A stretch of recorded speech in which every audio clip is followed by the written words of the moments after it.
আসসালামু আলাইকুম এভরিওয়ান। যতবারও ব্যথা দাও তবুও ভালোবাসি তোমাকে গল্পের এপিসোড 8। চলুন তাহলে গল্প শুরু করা যাক। নাজু সকাল সকাল ঘুম থেকে উঠে গোসল করে হালকা নাস্তা খেয়ে নিল। নিজ রুমের বিছানা গুছিয়ে পড়ার টেবিলে বসলো। মাথার ভিজা চুলগুলো ফ্যান চালিয়ে এপাশ ওপাশ নিয়ে নাড়াচাড়া করছে, আর সামনে একটি নোট খাতার চোখ বুলিয়ে মনে মনে পড়ছে।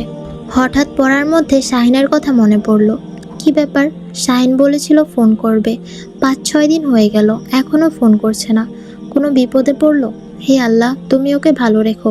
এইগুলো ভেবে চেয়ার থেকে উঠে পাশের রুমে যেতে টেলিফোনের রিং শুনতে পায়।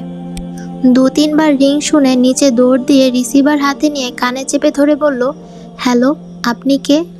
শাহিন নাজুর কণ্ঠস্বর বুঝতে পেয়ে মোটা সুরে বলল, আমি কে আপনি চিনবেন না, দয়া করে আপনার বড় বোনের কাছে রিসিভারটা দেন। আপনি কোথা থেকে বলছেন? আমার বড় বোন নেই, আমিই বড়। আপনার নাম কি? নাজু। ও, আপনি আমাকে চিনতে পারেননি? এখনও চিনতে পারিনি। আপনার পরিচয় বলেন।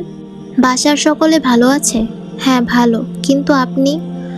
আমি আমি গেগে করে বলার পর নাজু বুঝতে পেরে বলল, আর গেগে করতে হবে না, আমি চিনতে পেরেছি।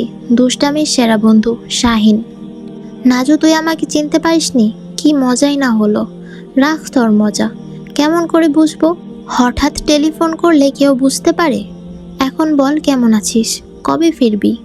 এই শুন, বল। আজ 10টায় ক্যান্টিনের পাশে বসে থাকবি, আমি এসে দেখা করব। ভুল করিস না। ওকে, তাই হবে। রিসিভার রাখি। ঘড়ির দিকে তাকিয়ে দেখে 9টা। আর মাত্র 1 ঘন্টা বাকি। নাজু রুমে প্রবেশ করে চিরুনি হাতে নিয়ে আয়নার সামনে বসে মাথার চুলগুলো আঁচড়াতে থাকে। সুন্দরভাবে চুলগুলো আঁচড়ে নিল, গুনগুন করে গান গেয়ে গেয়ে গালে হালকা পাউডার লাগিয়ে ঠোঁটে গোলাপি রঙের লিপস্টিক লাগালো।